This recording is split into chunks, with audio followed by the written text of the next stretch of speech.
នេះជាការធ្វើដំណើរមួយតាមដងផ្លូវឆ្ពោះទៅកាន់កោះនរាជាទីកន្លែងដែលមានភ្ញៀវទេសចរជាតិនិងអន្តរជាតិមកលេងកម្សាន្តជិះទូកកម្សាន្តនៅទីនោះបាទឥឡូវនេះយើងមកដល់ហើយដល់ទីតាំងកោះនរា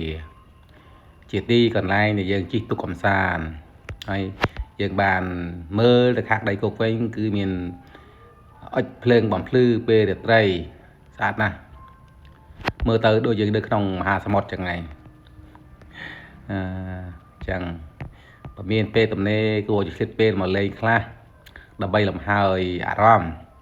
ហើយញ៉ាំអាហារសម្រន់បន្តិចបន្តួចកុំច្រើនពេកជាពិសេសគឺគ្រឿងស្រវឹងតែម្ដងញ៉ាំបន្តិចតួចបានហើយកុំញ៉ាំច្រើនពេកទុកពោះស្រោបញ៉ាំថ្ងៃស្អែកជាបន្តទៀតអរគុណច្រើន